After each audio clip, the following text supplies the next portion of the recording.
नमस्कार। आपका अपने YouTube चैनल में हार्दिक स्वागत है। मैं अनु शर्मा आप सभी का हार्दिक स्वागत करती हूँ, अभिनंदन करती हूँ। आज हम एक महत्वपूर्ण कहानी को लेकर आपके समक्ष प्रस्तुत हैं। वो क्या है? वो है दुनिया का सबसे अनमोल रत्न कहानी। महत्वपूर्ण कहानी है जिस पर यूजी नेट में प्रश्न बनते हैं। एक एक बिंदु जानेंगे। और बहुत बच्चों की डिमांड थे कि मैम जो कहानियाँ आप पढ़ा रही हैं उस पर प्रश्न ले आइए। तो 2 क्लासेस हो चुकी हैं, 2 मैराथन क्लासेस हो चुकी हैं हमारे यूट्यूब चैनल पर। जिन्होंने भी नहीं देखा है, एक एक बिंदु को उठाया गया है कहानियों का, तो आप ज़रूर जुड़ जाइए।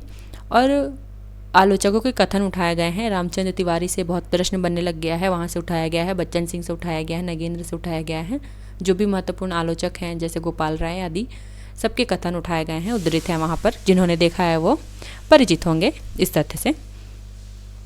तो हम आज जो हमारा केंद्रित विषय है उस पर चलते हैं। दुनिया का सबसे अनमोल रत्न कहानी प्रेमचंद द्वारा लिखित कहानी है, ठीक। और ये किस पत्रिका में प्रकाशित है? तो ये बहुत ज़रूरी है ध्यान में रखना, क्योंकि प्रश्न बन जाता है। तो दुनिया का सबसे अनमोल रत्न कहानी जमाना पत्रिका में प्रकाशित कहानी है। किस पत्रिका में प्रकाशित हुई है? तो जमाना पत्रिका में यह प्रकाशित हुई है, ठीक। और ये जो कहानी है किस कहानी संग्रह में संकलित है? तो ये जो कहानी है सोजे वतन में संकलित है। बहुत ही महत्वपूर्ण तथ्य है कि जो हमारे सिलेबस में ये कहानी लगी है, दुनिया का सबसे अनमोल रत्न, तो ये कहानी कहाँ संकलित है, किस कहानी संग्रह में संकलित है? तो वह सोजे वतन में संकलित कहानी है, ठीक। सोजे वतन जिसका प्रकाशन वर्ष क्या है? तो सोजे वतन का प्रकाशन वर्ष है 1908। ध्यान में रखेंगे, सोजे वतन का प्रकाशन वर्ष क्या है? 1908। पहली कहानी संग्रह है प्रेमचंद के द्वारा लिखित। यह पहली कहानी संग्रह मानी जाती है। कौन? सोजे वतन, जिसको अंग्रेजों ने जब्त कर लिया था। ये सभी को ये जानकारी होगी कि सोजे वतन जो उनका कहानी संग्रह था अंग्रेजों द्वारा जब्त कर लिया गया था। किस आरोप में? तो अंग्रेजों का ये आरोप था कि सोजे वतन में जितनी भी कहानियाँ हैं वो देश प्रेम, राष्ट्र प्रेम से जुड़ी हुई कहानियाँ हैं, इसीलिए उन्होंने इस कहानी संग्रह को जब्त किया था। और यह ध्यान में रखेंगे, ये जो सोजे वतन में जितनी भी कहानियाँ संकलित है वो किस में है? उर्दू भाषा में लिखित हैं, ठीक।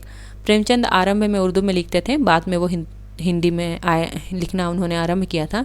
इसी प्रकार एक और कहानीकार हैं जिन्होंने आरंभ में उर्दू में लिखना आरंभ किया, फिर धीरे धीरे वो हिंदी में शिफ्ट हुए थे। आप लोग मुझे कमेंट में बताइए वो कौन से कहानीकार हैं। इस पर हमने प्रश्न करवाया है। अब सोजे वतन जो कहानी संग्रह है, जिसमें दुनिया का सबसे अनमोल रत्न कहानी संकलित है, सोजे वतन कहानी संग्रह में, उसमें 5 कहानियाँ संकलित हैं, ठीक। सोजे वतन में कौन कौन सी 5 कहानियाँ संकलित हैं? तो पहला है, 1 नंबर है इसके दुनिया व हुब्बे वतन। ये चूँकि मैं पहले ही बता चुकी हूँ कि ये उर्दू में लिखित कहानी है। तो इसके दुनिया व हुब्बे वतन, जिसका हिंदी में क्या अर्थ होता है? सांसारिक प्रेम और देश प्रेम, ठीक। दूसरा कहानी है जो हमारे यूजी नेट के पाठ्यक्रम में लगी हुई है, वह है दुनिया का सबसे अनमोल रत्न। और तीसरा है हमारा यही मेरा वतन है। चौथा है शेख मखमूर। 5वां है सीले मातम। सीले मातम उर्दू में है और हिंदी में क्या है? सुख का पुरस्कार, ठीक। आगे एक तथ्य है, ये सभी चीज़ों को ध्यान में रखना है, ठीक है, क्रम से ही ध्यान में रखिएगा। प्रेमचंद के इस कहानी संग्रह को ब्रिटिश सरकार ने सेडिशन मतलब क्या होता है? राजद्रोह, या फिर जिसको मैं बताया कि इसमें देश प्रेम से संबंधित कहानियाँ थी, इसीलिए इसको जब्त किया गया था ब्रिटिश सरकार के द्वारा। तो प्रेमचंद की इस कहानी संग्रह को ब्रिटिश सरकार ने सेडिशन यानी राजद्रोह का आरोप लगाकर जब्त कर लिया था। कथासार क्या है? इस कहानी का कथासार संक्षिप्त में देख लेंगे, क्योंकि हम पूरी कहानी पढ़ते हैं, फिर भी हम कथासार एक बार देख लेते हैं। और जो भी अभी प्रिपरेशन कर रहे हैं, बहुत सीरियस प्रिपरेशन करिए। जिनका कुछ बिंदुओं से रह जा रहा है, कुछ लोगों का पॉइंट से रह जाता है, तो मैं ये कह दूंगी कि बहुत सीरियस प्रिपरेशन करिए। अधिकांश लोग जानते हैं कि यूजीसी नेट पाठ्यक्रम में बदलाव लाना चाह रहा है। इस पर बहुत से अपडेट्स आते रहते हैं, आप लोग भी जानते हैं। तो आप लोग ये बहुत पहले से प्रिपरेशन कर रहे हैं, तो थोड़ी सी और मेहनत करके सभी चीज़ों को पढ़ लीजिए, और हम इसमें आपकी भरपूर सहायता कर भी रहे हैं। एक एक बिंदु कहानियों पर हमने अपने यूट्यूब चैनल पर प्रश्न प्रस्तुत किया भी है, आगे भी हम करते रहेंगे। जुड़े रहिए, अपने मित्रों को ये लिंक शेयर भी कर दिया करिए। क्यों मैं कह रही हूँ कि सीरियस प्रिपरेशन कर लीजिए। जब आपका पाठ्यक्रम बदल जाएगा तो जो भी कहानियाँ, उपन्यास अगर बदल दिए जाते हैं तो वह आपके लिए बिल्कुल ही नहीं हो जाएंगी, ठीक। और ये इन सब पाठ्यक्रम को आपने पढ़ रखा है तो थोड़ा सीरियस प्रिपरेशन करिए, और अगर कुछ बिंदुओं से रह जा रहा है तो सीरियस प्रिपरेशन करके JRF निकाल लीजिए, ठीक है। अब कथा सार क्या है इस कहानी का, हम अपने बिंदु पर आ जाते हैं। रूपवती दिल फरेब, नायिका का क्या नाम है ध्यान में रखेंगे, दिल फरेब है नायिका, ठीक। यानी इसकी प्रेमिका जो है उसका क्या नाम है, दिल फरेब, और उसका प्रेमी दिल फिगार। दिल फरेब जो कि फीमेल पात्र है, ठीक, और दिल फिगार जो कि एक मेल पात्र है, पुरुष पात्र है, उसका क्या नाम है, दिल फिगार, ठीक। और दिल फरेब कैसी है, बहुत रूपवती है, और उसका प्रेमी जिसका क्या नाम है, दिल फिगार, कि इस आलिफ लैला के किस्से नुमे कहानी के अंत में देश प्रेम और देशभक्ति की भावना उजागर हुई है। अब किस प्रकार इस कहानी में देश प्रेम और देश भावना है, यह हम जब कहानी को पूरी तरह से पढ़ेंगे तब मैं बताऊंगी, ठीक। प्रेम के आदर्श स्वरूप एवं पवित्रता का चित्रण इस कहानी में देखने को मिलेगा। क्या, प्रेम का आदर्श स्वरूप एवं पवित्रता।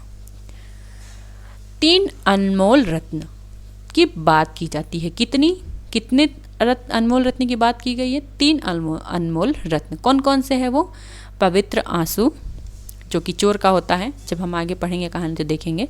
पवित्र आंसू है एक, तीसरा है सती की चिता का राख, तीसरा है देश की सेवा में कुर्बान सिपाही के खून का आखिरी कतरा।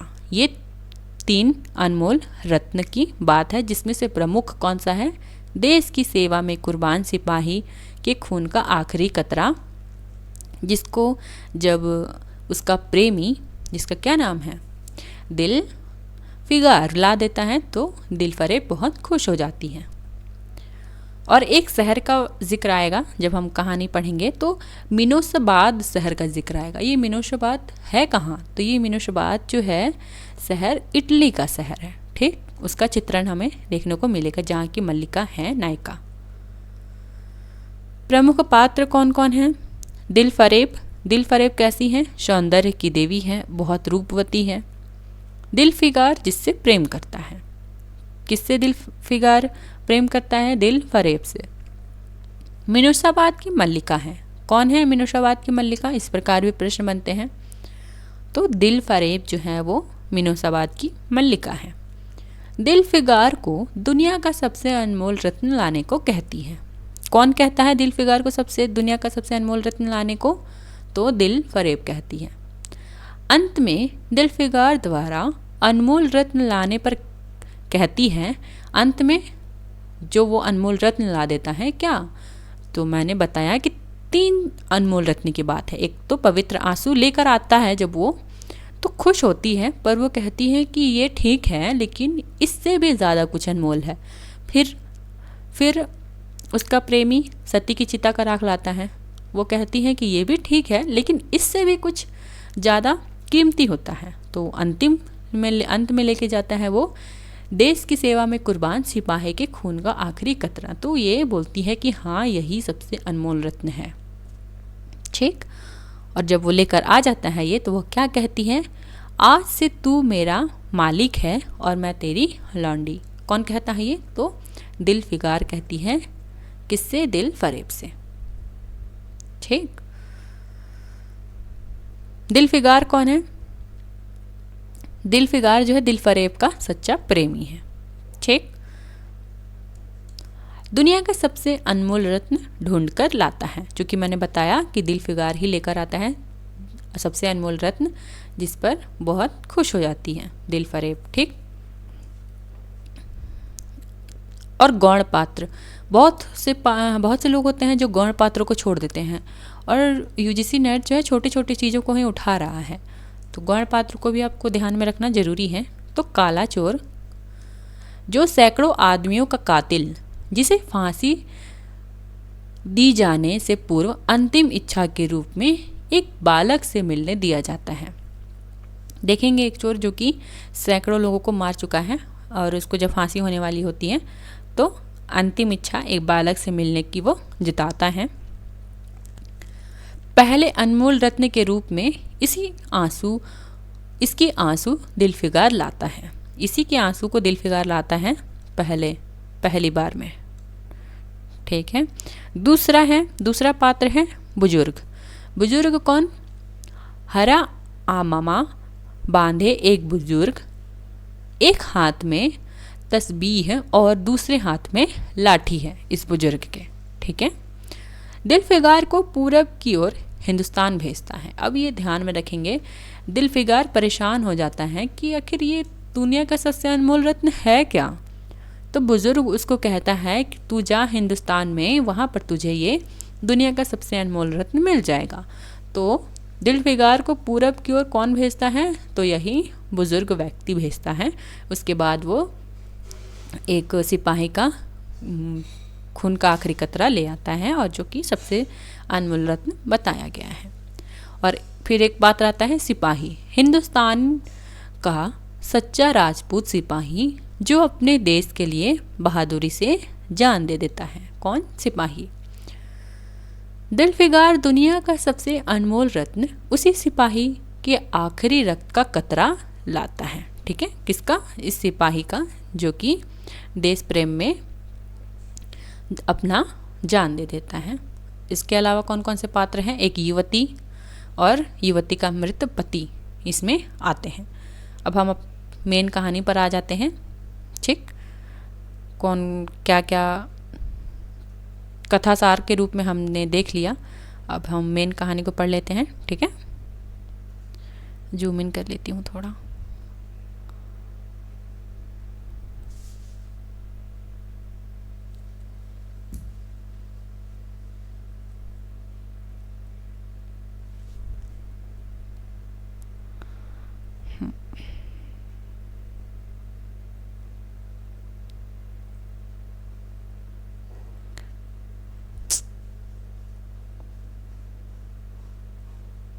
भाई हो जाओ।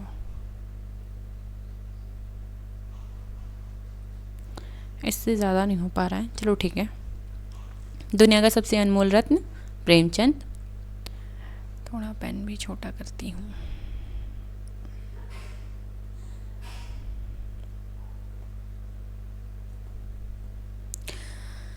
दिलफिगार एक कटीले पेड़ के नीचे दामन चाक किए बैठा हुआ खून के आंसू बहा रहा है।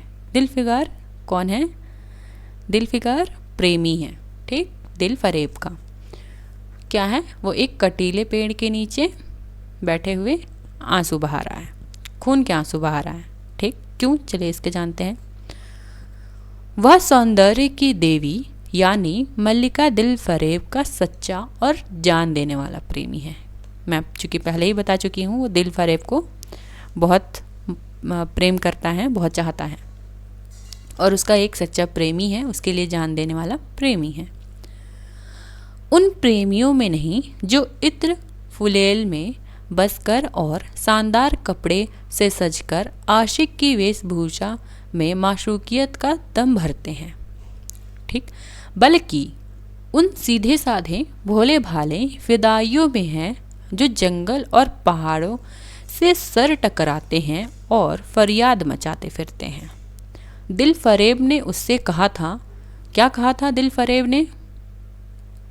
दिलफिगार कौन है? ये ध्यान में रखेंगे। मेल पात्र कौन है, फीमेल कौन है? ये मेल पात्र है और ये एक नायक है, कह सकती हूँ।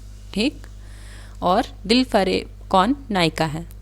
दिलफरेब ने उससे कहा था कि अगर तू मेरा सच्चा प्रेमी है तो जा और दुनिया की सबसे अनमोल चीज़ लेकर मेरे दरबार में आ, तब मैं तुझे अपनी गुलामी में कबूल करूँगी। क्या कहा था दिलफरेब ने कहा था कि जा दुनिया का सबसे अनमोल रत्न लेके आ, तभी तुझे मैं अपनी गुलामी में कबूल करूँगी, यानी तुझे अपना बनाऊँगी।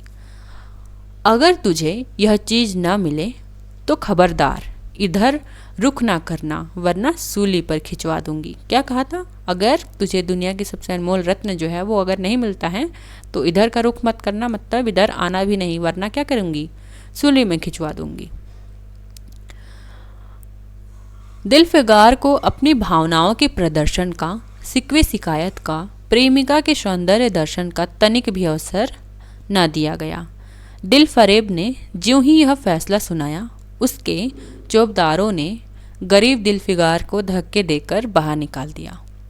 और आज 3 दिन से, कितने दिन से, एक एक बिंदु यहाँ पर ध्यान रखने की ज़रूरत है क्योंकि इसी प्रकार प्रश्न बनते हैं। और आज 3 दिन से यह आफत का मारा आदमी उसी कटीले पेड़ के नीचे, उसी भयानक मैदान में बैठा हुआ सोच रहा है कि क्या करूं? दुनिया का सबसे अनमोल चीज़ मुझको मिलेगी? नामुमकिन। और वह है क्या? वह क्या सोच रहा है कि मुझे, किसी को भी अगर इस प्रकार के, मान लेते हैं आप एक तरह से बिंब बनाएं और सोचे कि हम उस दिल फिगार के जगह पे हैं, तो अगर हमें ऐसे कुछ बोला जाता है कि जाओ दुनिया का सबसे अनमोल रत्न लेके आओ, तो हम क्या सोचेंगे कि अब ये कहाँ से मिलेगी? वही स्थिति है दिल फिगार की। वो सोच रहा है कि अब मैं कहाँ से लेके आऊँ, मिलेगी भी? यह नामुमकिन है। और वह क्या है? वह सोच रहा है कि वह है क्या? कारू का खजाना? क्या क्या सोचता है ये भी ध्यान में रखेंगे, क्रम से ध्यान में रखेंगे। वह क्या क्या सोचता है कि क्या है, वह आखिर अनमोल रत्न क्या है? तो पहला है, क्या सोच रहा है? कारू का खजाना, आबो हयात, खुसरो का ताज, जामे जम, तख्तो ताउस, परवेश की दौलत। नहीं, यह चीज़ें हरगिज़ नहीं। दुनिया में ज़रूर इनसे भी महंगी, इनसे भी अनमोल चीज़ें मौजूद हैं, मगर वह क्या है, कहाँ है, कैसे मिलेगी? या खुदा, मेरी मुश्किल क्यों कर आसान होगी? दिलफिगार इन्हीं ख्यालों के चक्कर खा रहा था और अक्ल कुछ काम ना कर रही थी। मुनीर सामी को हातिम सा मददगार मिल गया।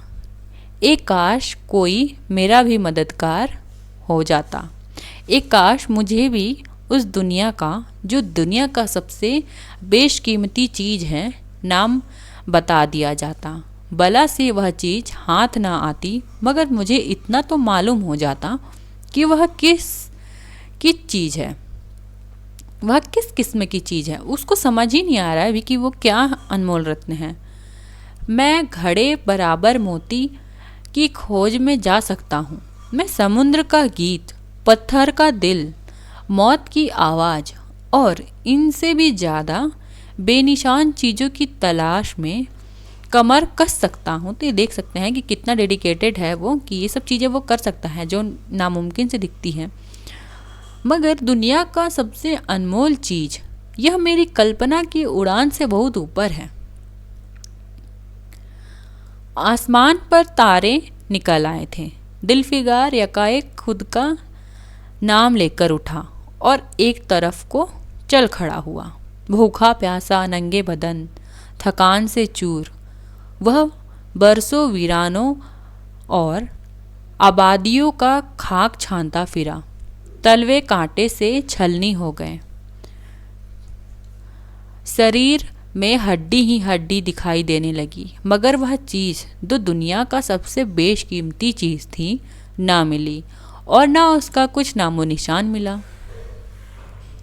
एक रोज वह भूलता भटकता एक मैदान में जा निकला, जहाँ हजारों आदमी गोल बांधे खड़े थे।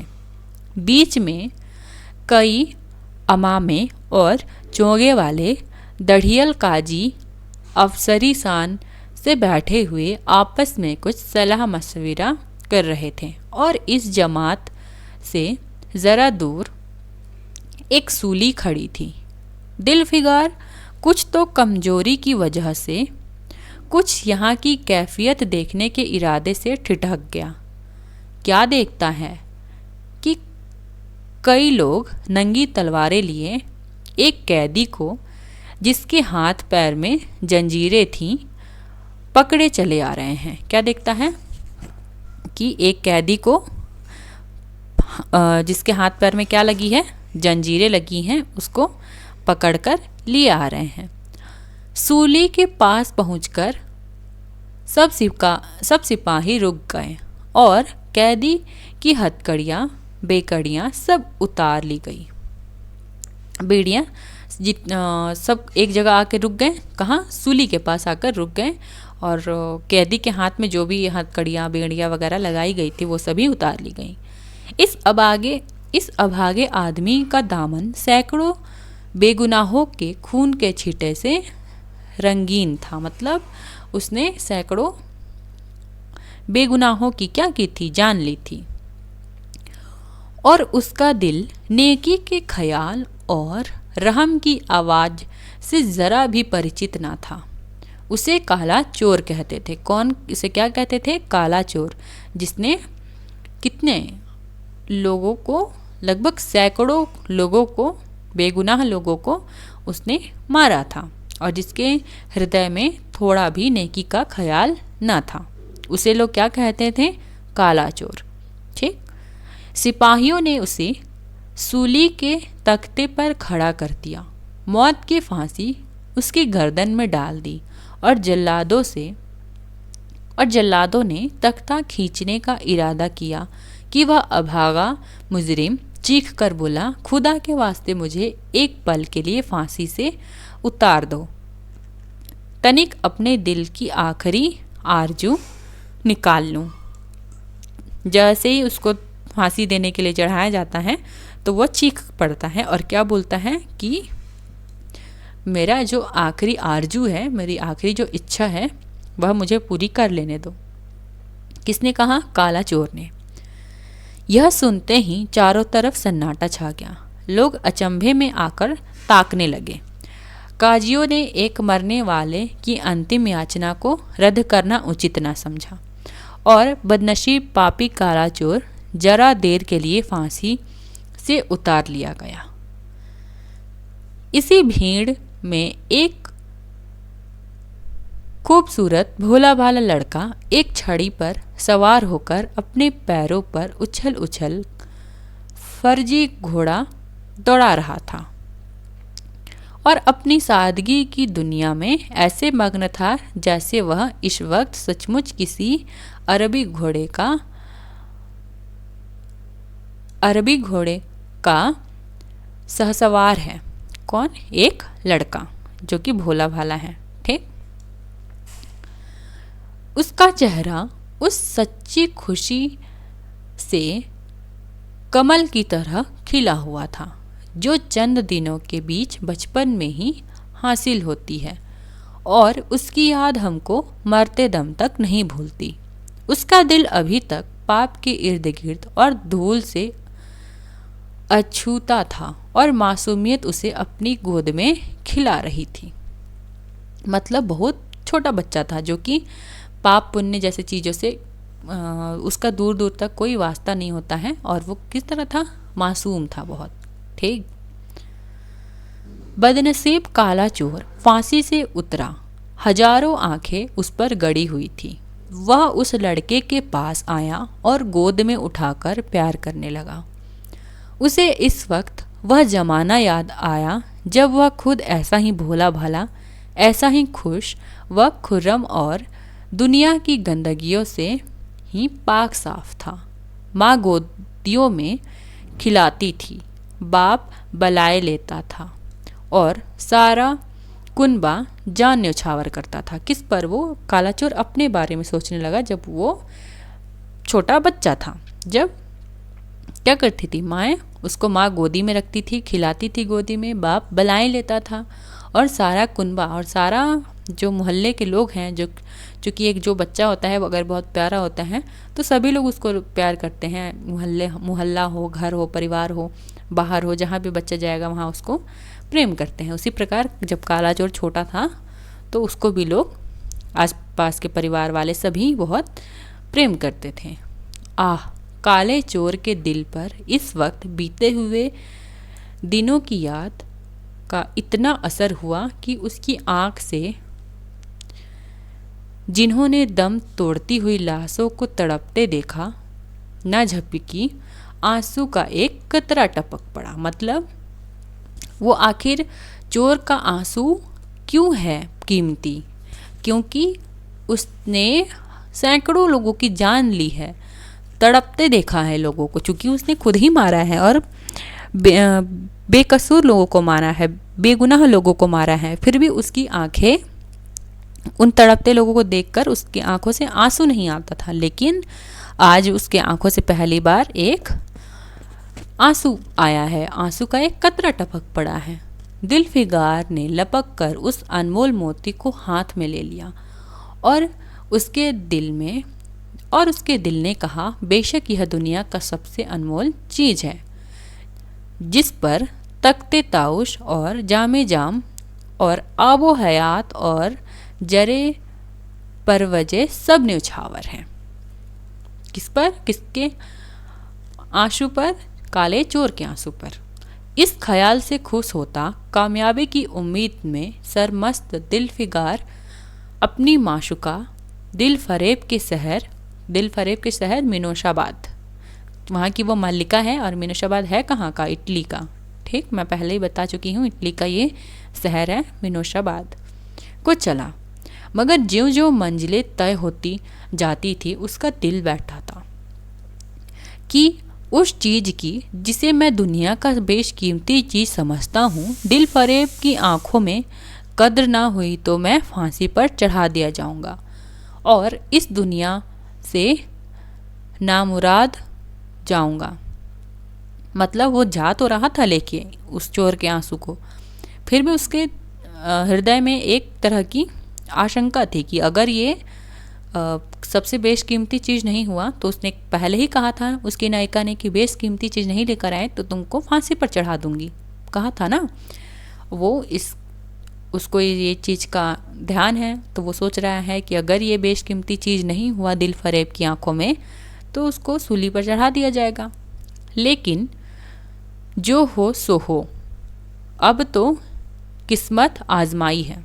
अब फिर वो सोचता है कि हम लोग भी कभी कभी सोचते हैं ना कि अब जो होना है होए, अब हम तो कर चुके हैं भाई, है ना। इसी तरह वह भी सोच रहा है। आखिरकार पहाड़ और दरिया तय करते शहर मिनोसाबाद में आ पहुंचा और दिलफरेब की ड्योरी पर जाकर विनती की। थकान से टूटा हुआ दिलफिगार खुदा के फजल में हुक्म की तालीम करके आया है। अब वहाँ पर बोला गया कि आ गया है दिलफिगार और आपके कदम चूमना चाहता है।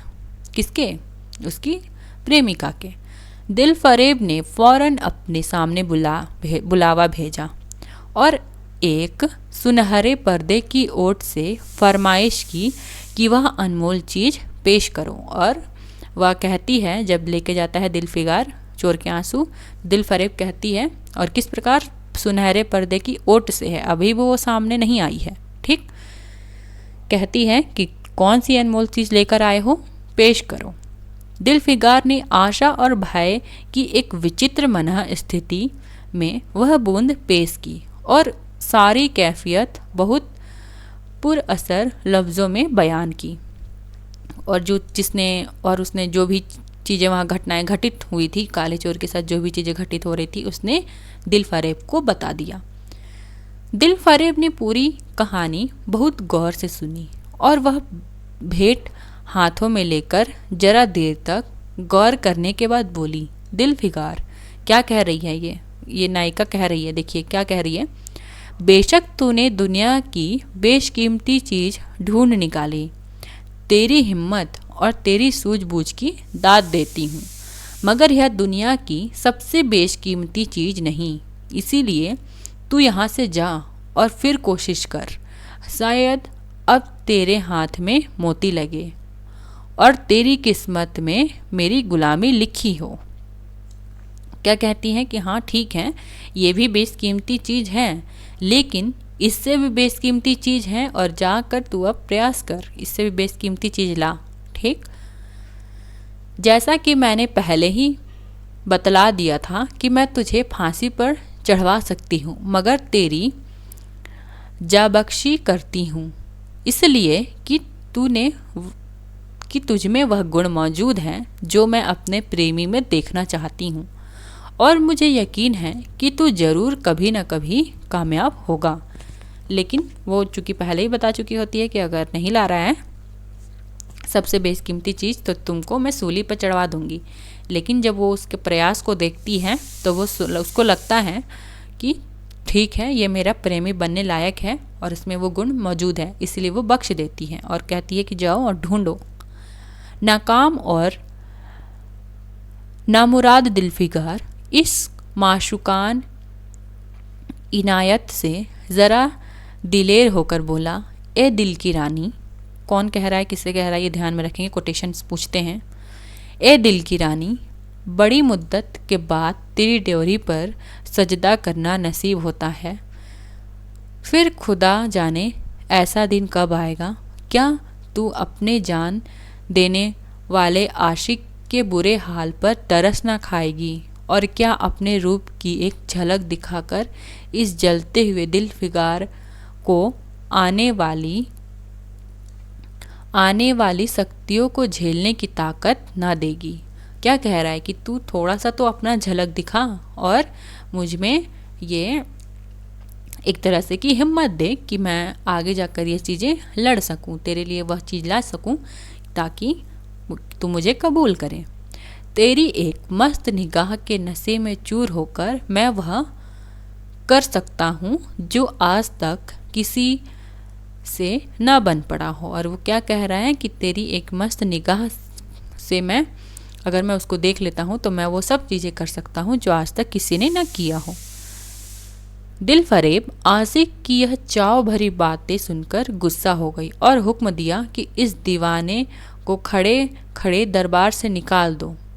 चौबदार ने फौरन गरीब दिलफिगार को धक्के देकर यार के चूके से बाहर निकाल दिया। इस पर क्या होती है, इस पर दिल फरेब क्रोधित होकर उसको निकलवा देती है बाहर दिलफिगार को।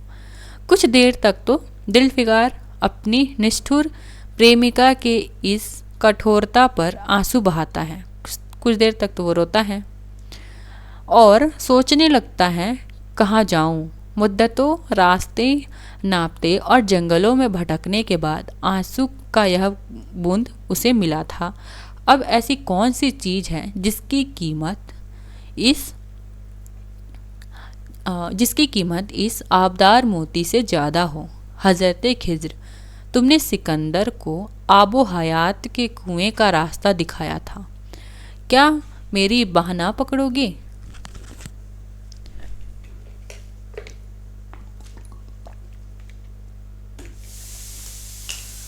सिकंदर सारी दुनिया का मालिक था, मैं तो एक बेघरबार मुसाफिर हूँ। तुमने कितनी ही डूबती कश्तियाँ किनारे लगाई हैं, मुझ गरीब का बेड़ा भी पार करो। ए आली मुकाम जिब्रील, तुम ही इस नीमजान दुखी आशिक पर तरस खाओ। तुम खुदा के एक खास दरबारी हो, क्या मेरी मुश्किल आसान ना करोगे? गरज यह कि दिलफिगार ने बहुत फरियाद मचाई, मगर उसका हाथ पकड़ने के लिए कोई सामने ना आया। आखिर निराश होकर वह पागलों की तरह दोबारा एक तरफ को चल खड़ा हुआ। ये कुछ इस प्रकार हम संकेत प्रेमचंद का देख सकते हैं कि जब हम भी कुछ रुष्ट होते हैं कुछ चीज़ों से, तो हम ईश्वर से प्रार्थना करते हैं कि हमें कुछ मार्ग दिखाओ, लेकिन अंततः करना किसे है? अंततः हम खुद ही आगे का प्रयास करते हैं। हो सकता है कि अगर असफल हो हम कुछ चीज़ों में, लेकिन उठ के करना तो हमें ही है ना। वो एक आप सिंबल ले सकते हैं कि मेरे पीछे कुछ पावर है, लेकिन करना तो आप ही को है। इसी तरह वो कहता है कि बहुत प्रतीकात्मक बातें हैं, बहुत सी मिथक हैं कि उसने उसकी मदद की, उसने उसकी मदद की, लेकिन अंततः होता क्या है, ये सभी चीज़ें सोचकर दुखी होकर वो अकेले ही चल पड़ता है। दिल्फिगार ने पूरब से पश्चिम तक और उत्तर से दक्षिण तक कितने ही जंगलों और वीरानों की खाक छानी। कभी बर्फिस्तानी चोटी पर सोया, कभी डरावनी घाटियों में भटकता फिरा, मगर किसी चीज की धुन थी वह ना मिली। मगर जिस चीज की धुन थी वह ना मिली, यहाँ तक कि उसका शरीर हड्डियों का एक ढांचा रह गया। एक रोज वह शाम के वक्त किसी नदी के किनारे खस्ता हालत पड़ा हुआ था। बेखुद के नशे में चौंका तो क्या देखता है कि चंदन की एक चिता बनी हुई है। एक शाम को क्या होता है कि वो पड़ा हुआ है, अब उसको खाना पीना है नहीं, उसका शरीर एक हड्डियों का ढांचा बचा है। अब वो नशे में पड़ा हुआ था बेखुदी के, तो क्या देखता है, जब उसकी आँख खुलती है तो देखता है कि एक चंदन की चिता बनी हुई है, ठीक, और उस पर युवती सुहाग के जोड़े पहने 16 श्रृंगार किए बैठी हुई है। और उस पर क्या है, एक युवती बैठी हुई है 16 श्रृंगार किए, मतलब पूरी तरह से सजे धजे जैसा कि विवाह में लोग तैयार होते हैं। उसकी जांघ पर उसके प्यारे पति का सिर है, और उसकी जांघ पर क्या है, उसके पति का सिर है, मतलब एक चिता पर बैठी स्त्री। तो हम इससे क्या अनुमान लगा सकते हैं कि जो सती प्रथा थी, चूँकि ये मुझे अमानवीय कानून बहुत अमानवीय प्रथा लगती हैं कि पति मर गया, चूँकि पहले के ज़माने में होता क्या था, स्त्री है 10 वर्ष की और उसका पति है 20-30 वर्ष का, तो 20-25 साल का तो डिफरेंस वैसे ही होता था, तो पति तो वैसे ही मर जाते थे पहले। तो होता क्या था, अब जब नायिका जो है पत्नी जो है अभी 20-25 की हुई नहीं कि उसका पति तब तक मर चुका होता था, और क्या होता था, सती प्रथा जैसे अमानवीय कानून थे, कहीं कहीं तो आज भी देखने को मिल जाते हैं राजस्थान हरियाणा जैसे क्षेत्र में। तो क्या होता था कि उसको अपने पति के साथ जला दिया जाता था, ठीक। तो वही हम देख रहे हैं कि चंदन की एक चिता बनी हुई है और एक स्त्री 16 श्रृंगार किए बैठी है, और उसके जांघ पर क्या है, उसके पति का सिर है। हजारों आदमी गोल बांधे खड़े हैं और फूलों की बरखा कर रहे हैं। और हजारों आदमी, मुझे नहीं समझ में आता कि पहले के ज़माने में इसे लोग किस प्रकार बहुत अच्छा मानते थे कि पति मर गया तो उसके साथ पत्नी को भी शहीद होना है। चूँकि कितना विपरीत कानून है, देख सकते हैं कि पत्नी मर गई तो पति को नहीं जलना है, लेकिन पति मर जाता तो पत्नी को जलना है। भाई ये पता नहीं किस तरह के चीज़ें बना रखा था लोगों ने। हजारों आदमी गोल बांधे खड़े हैं और फूलों की वर्षा कर रहे हैं। अब क्या है, हजारों आदमी उस चिता को बांध कर खड़े हैं और क्या कर रहे हैं, फूलों की वर्षा कर रहे हैं। यकाएक चिता में से खुद ब खुद एक लपट उठी। सती का चेहरा उस वक्त एक पवित्र भाव से आलोकित हो रहा था, मतलब चिता को जला दिया गया था और उसके साथ वो जलने ही वाली थी, जल रही थी। चिता के पवित्र लपेटे उसके गले से लिपट गई और दम के दम वह फूल सा शरीर राख का ढेर हो गया, मतलब जिंदा ही जल गई।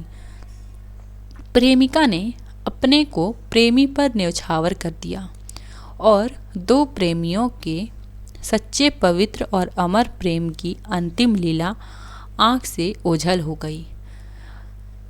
जब सब लोग अपने घरों को लौटे तो दिल्फिगार चुपके से उठा और अपने चाक दामन कुर्ते में यह राख का ढेर समेट लिया। और क्या किया उसने, जब सब लोग लौट गए तो दिल्फिगार उठकर उस राख का जो ढेर होता है उसको समेट लिया अपने कुर्ते में, और यह मुट्ठी भर राख को दुनिया की सबसे अनमोल चीज़ समझता हुआ सफलता के नशे में चूर यार के कूचे की तरफ चला। मतलब अब उसको लग रहा था कि यही सबसे अनमोल रत्न है, ठीक, और इसकी सफलता में वह चूर है और जा रहा है।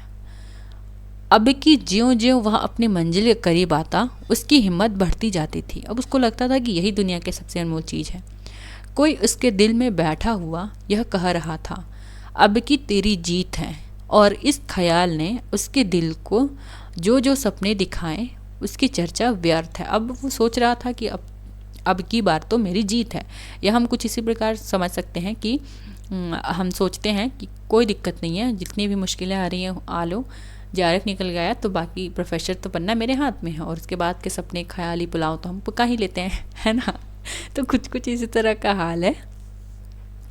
आखिरकार वह शहर मिनोसाबाद में दाखिल हुआ, जहाँ की नायिका है उसकी प्रेमिका, जहाँ की मल्लिका है एक तरह से, और दिल फरेब की ऊंची ड्योरी पर जाकर खबर दी कि दिल फिगार सुरखरू होकर लौटा है और हुजूर के सामने आना चाहता है। और क्या कहता है कि यह लौटा है दिल फिगार और अपनी नायिका दिल फरेब के सामने आना चाहता है। दिल फरेब ने जाबाज आशिक को फ़ौरन दरबार में बुलाया और उस चीज़ के लिए जो दुनिया की सबसे बेशकीमती चीज़ थी हाथ फैलाया। तो वो जो सबसे बेशकीमती चीज़ के लिए हाथ फैलाती है कि लाओ भाई, क्या है वो। दिलफिगार ने हिम्मत करके उसकी चांदी जैसी कलाई को चूम लिया और मुट्ठी भर राख उसके हथेली पे रखा। क्या किया, कलाई को उसकी चूम लिया और जो भी उसने मुट्ठी भर राख लाया था उसकी कलाई पर रख दिया। सारी कैफियत दिल को पिघला देने वाले लफ्ज़ों में कह सुनाई, और जितनी भी कहानियाँ उस समय वो देख रहा था, जो भी परिस्थितियाँ उस समय घटित हो रही थी, किस प्रकार चिता में वो स्त्री जल रही थी, वो सभी चीज़ें उसको सुना दी। और सुंदर प्रेमिका के होठों से अपनी किस्मत का मुबारक फैसला सुनने के लिए इंतज़ार करने लगा। अब उसको लग रहा था कि यही तो सबसे अनमोल रत्न है, अब इसके बाद तो नायिका मुझे अपनाने ही वाली है। दिल फरेब ने उस मुट्ठी भर राख को आंखों से लगा लिया और कुछ देर तक विचारों के सागर में डूबे रहने के बाद बोली। क्या बोल रही है, देख लेते हैं। ए जान न्यौछावर करने वाले आशिक दिल फिगार, बेशक यह राख जो तू लाया है उसमें लोहे को सोना कर देने की सिफत है। दुनिया की बहुत बेशकीमती चीज़ है और मैं सच्चे दिल से तेरी एहसानमंद हूँ कि तूने ऐसी अनमोल भेंट मुझे दी, मगर दुनिया के इससे भी ज़्यादा अनमोल कोई चीज़ है। जा उसे तलाश कर और तब मेरे पास आ। वो क्या कहती हैं, अंततः कहती है कि ठीक है, तूने ये बहुत बहुत ज़्यादा कीमती चीज़ तूने मुझे ला कर दी है, लेकिन इससे भी एक बेशकीमती चीज़ है, तू जा और वो लाकर मुझे भेंट कर, मतलब मुझे दे। मैं तहे दिल से दुआ करती हूँ, लेकिन इस बार वो क्या कह रही है, अब वो थोड़ा पिघल चुकी है। मैं तहे दिल से दुआ करती हूँ कि खुदा तुझे कामयाब करे, और मैं तहे दिल से प्रार्थना करती हूँ ईश्वर से कि खुदा तुझे वो जो तू जा रहा है तुझे सफलता प्रदान करे। यह कहकर वह सुनहरे पर्दे से बाहर आई और माशुकाना अदा से अपने रूप का जलवा दिखाकर फिर नज़रों से ओझल हो गई। चूँकि पहली बार जब चोर का आंसू लाया था उसने, तो उसने जो उसका प्रेमी है दिल फिगार, वो कहता है कि दिल फरेब थोड़ा सा अपना रूप का दर्शन कर दो, लेकिन वो क्या करती है, क्रोधित होकर उसको निकलवा देती है, लोगों से, सैनिकों से बाहर फिकवा देती है। लेकिन इस बार क्या होता है, इस बार वो अपने रूप का दर्शन करवा देती है। ठीक, एक बिजली थी कि कौंधी और फिर बादलों के पर्दे में छिप गई। मतलब नायिका ने अपने रूप का दर्शन करवाया, जो उसका अलौकिक सुंदरता उसकी थी। फिर दिल फिगार के होश हवास ठिकाने पर न आने पाए थे कि चौबदार ने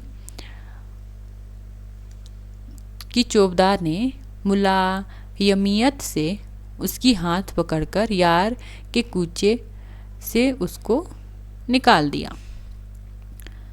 तो फिर अभी वो उसकी यादों में ही था कि किस प्रकार उसका रूप था। तभी लोग आए, चौबदार आए और अच्छे से पकड़ के उसको ठीक ठाक से पकड़ के, जो जैसा कि पिछली बार उसको पकड़ के फेंक दिया था बाहर, उस बार उन्होंने ऐसा नहीं किया, उसको धीरे से पकड़ा और बाहर निकाल दिया।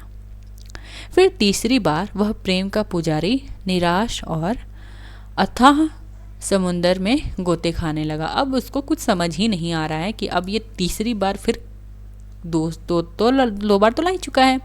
एक बार काले चोर का आंसू और दूसरी बार चिता पर जलती राख। अब तीसरी बार उसे कुछ समझ ही नहीं आ रहा है। फिर से वो परेशान हुआ कि अब क्या है। दिल फिगार का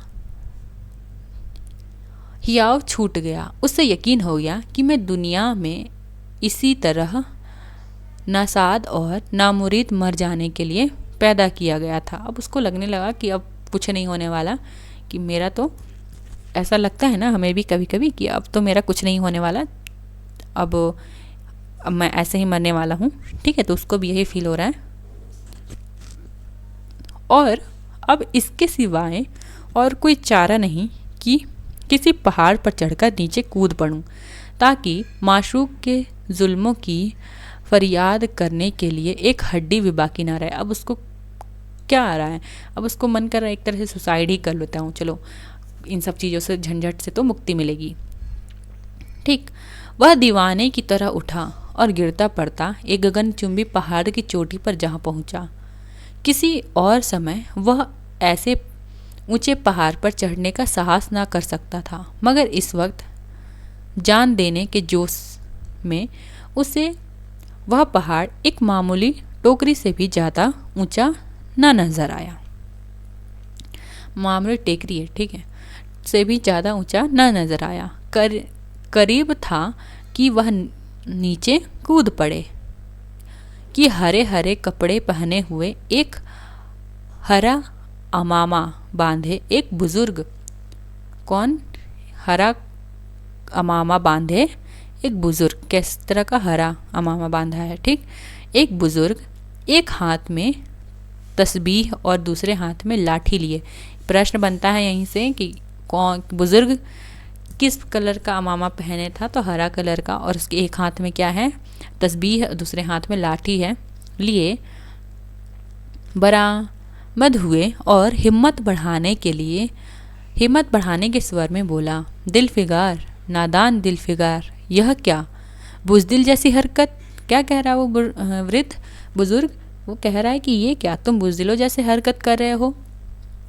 तुम मोहब्बत का दावा करता है और तुझे इतनी भी खबर नहीं कि मजबूत इरादा मोहब्बत के रास्ते की पहली मंजिल है। तो क्या कहता है कि तू मोहब्बत तो करता है, लेकिन तुमको ये नहीं पता है कि मोहब्बत को पाने का क्या तरीका है। सबसे पहला तरीका है कि एक मजबूत इरादा, ठीक, मर्द बन और यूं हिम्मत न हार। पूरब की तरफ एक देश है, कहाँ भेजता है, पूरब की तरफ एक देश है जिसका नाम हिंदुस्तान है, वहाँ जा और तेरी आरजू पूरी होगी। वह कहता है कि जा, तेरी आरजू कहाँ पूरी होगी, पूरब की ओर हिंदुस्तान है जिसका नाम, पूरब की ओर देश है जिसका नाम क्या है, हिंदुस्तान है, वहाँ जा, वहीं तेरी आरजू पूरी होगी। यह कहकर हजरत खिज्र गायब हो गए।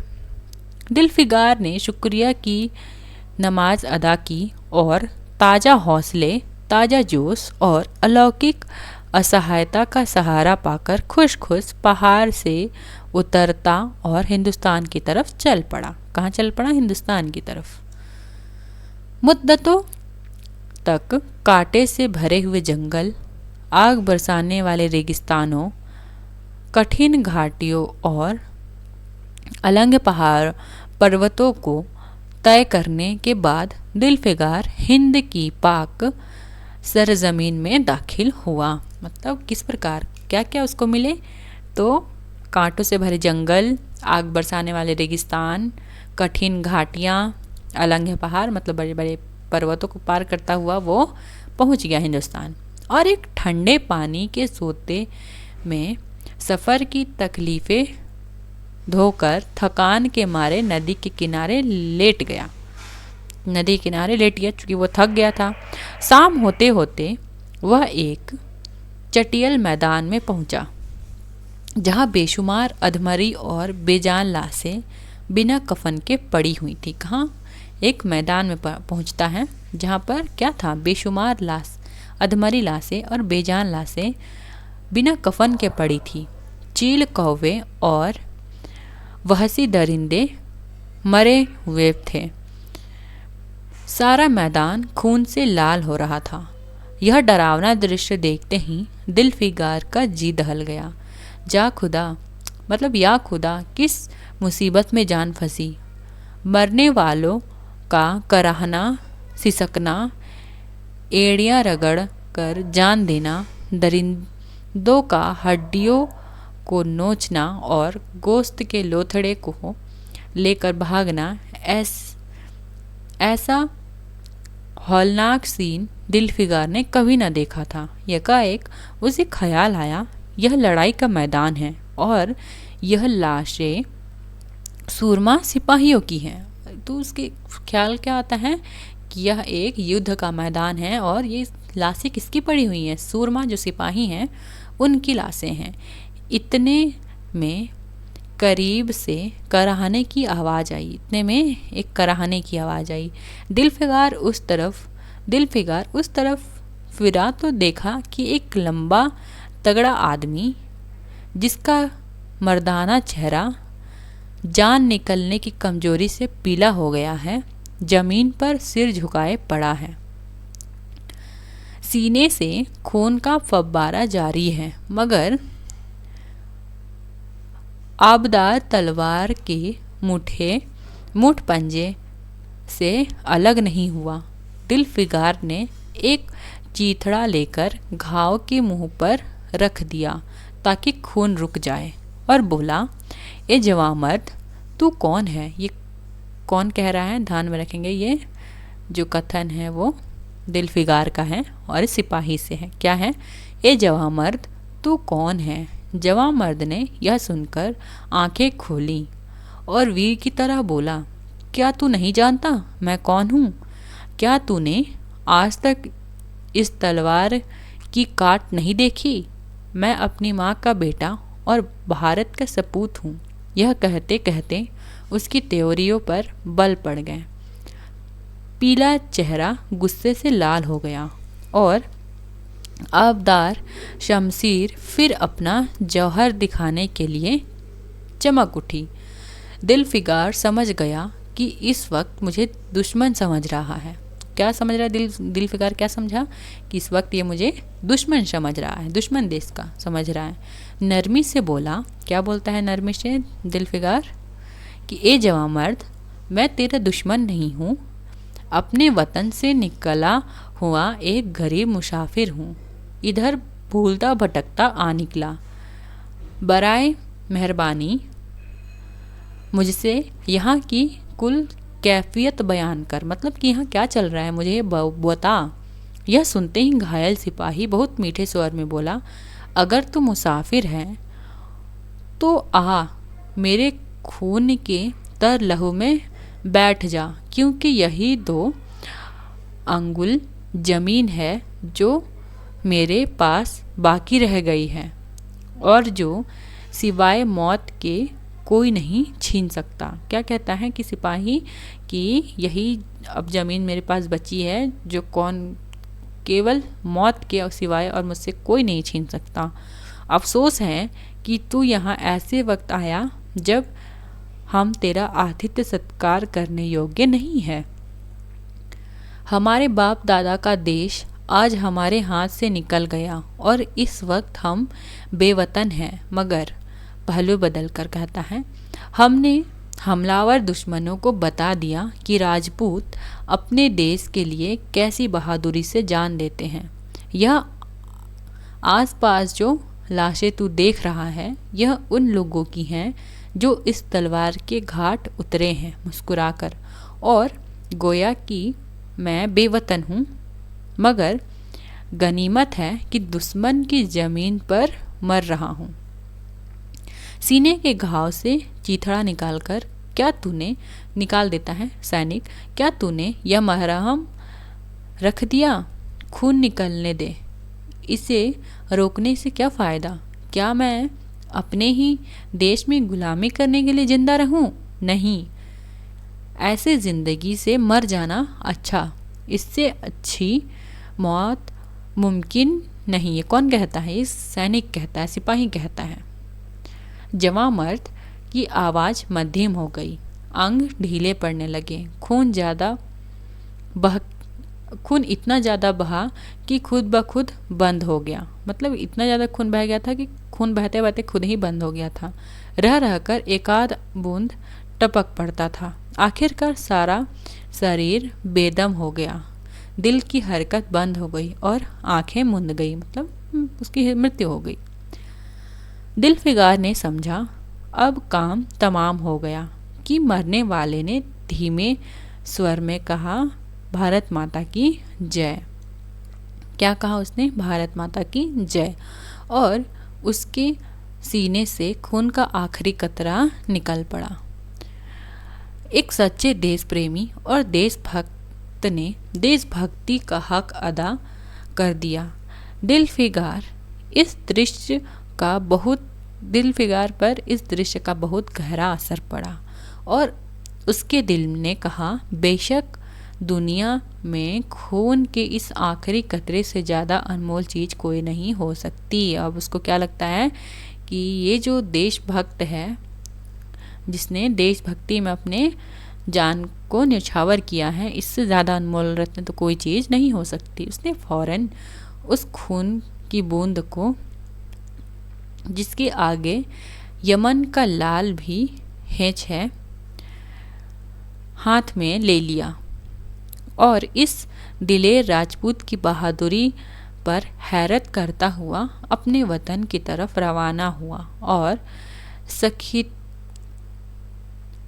सख्तियाँ झेलता आखिरकार बहुत दिनों के बाद रूप की मल्लिका दिलफरेब की ड्योढ़ी पर जा पहुंचा और पैगाम दिया कि दिलफिगार सुरखरू और कामयाब होकर लौटा है और दरबार में हाजिर होना चाहता है। फिर पहुंच जाता है अपनी प्रेमिका के पास उस खून के आखिरी कतरे को लेकर।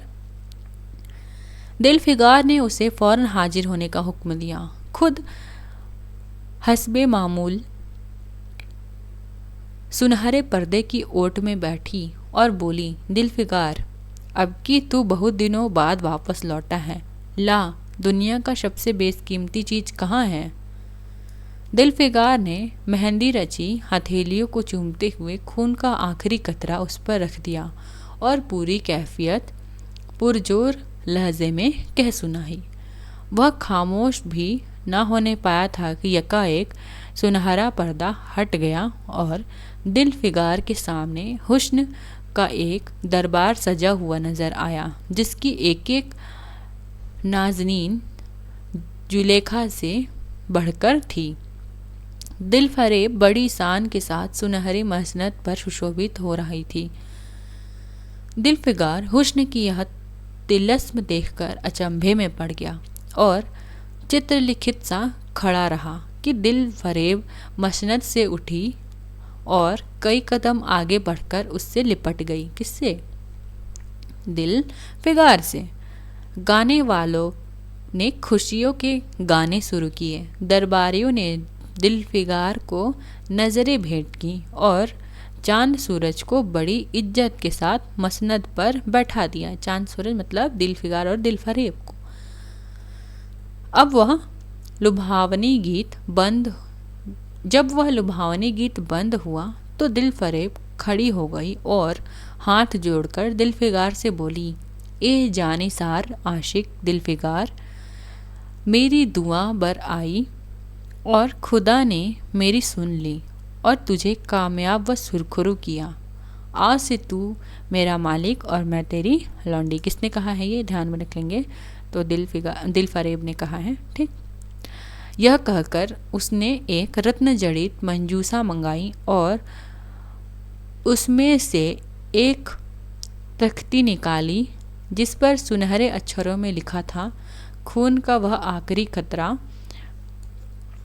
जो वतन के हिफाजत में गिरे दुनिया का सबसे अनमोल रत्न है, जो कि इसी को लाने की इच्छा करती है दिलफरेब और अंततः दिलफिगार उसको लाने में सफल हो जाता है। तो ये देश प्रेम से एक तरह से लबालब कविता है, कहानी है। कैसे लगी कहानी ज़रूर बताइए। अब मिलते हैं नेक्स्ट क्लास में। तब तक के लिए टाटा बाय।